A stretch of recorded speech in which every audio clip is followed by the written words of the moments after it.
అధ్యక్ష, ధన్యవాదాలు అధ్యక్ష.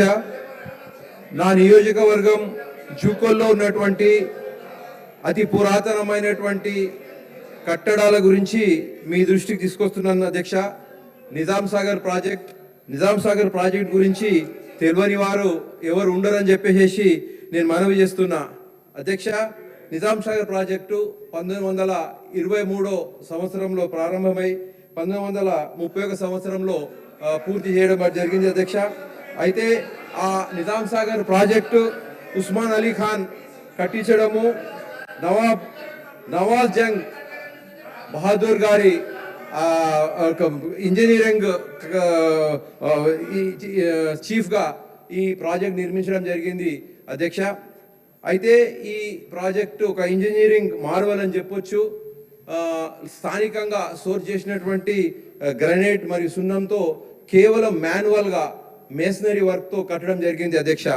అయితే ఈ నిజాం సాగర్ ప్రాజెక్ట్ అధ్యక్ష, గత ప్రభుత్వాలు చాలాసార్లు ఈ నిజాం సాగర్ ప్రాజెక్ట్ని ఒక టూరిజం హబ్గా తయారు చేస్తామని చెప్పేసి చెప్పడం జరిగింది. అయినప్పటికీ దురదృష్టవశాత్తు ఆ ప్రాజెక్టు పర్యాటక కేంద్రంగా తీర్చిదిద్దడంలో విఫలం చెందడం జరిగింది అధ్యక్ష. అయితే గత ప్రభుత్వంలో అయితే అధ్యక్ష, అక్కడ ఉన్నటువంటి వసతులను కూడా పూర్తిగా నిర్లక్ష్యం చేయడము, అక్కడ ఉన్నటువంటి అద్భుతమైనటువంటి ఒక గోల్ బంగ్లా ఉండదు అధ్యక్ష, దాన్ని కూడా పూర్తిగా అది డిలాబిటేటెడ్ కండిషన్లోకి వచ్చింది.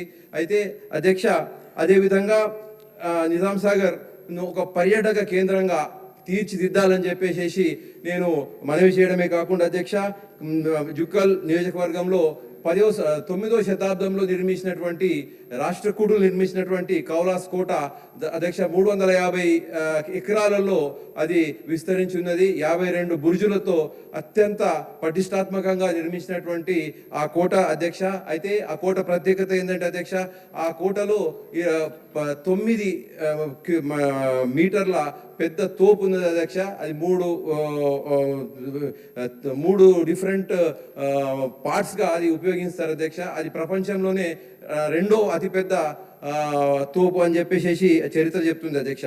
అదేవిధంగా అధ్యక్ష, కాశీగుండం అని ఒక గుండము న్యాచురల్ పాండ్ అధ్యక్ష. ఒక్క సభ్యుడు నియోజకవర్గానికి సంబంధించి ఒక ప్రశ్న అడగాలి సార్. చెప్తున్నా అధ్యక్ష.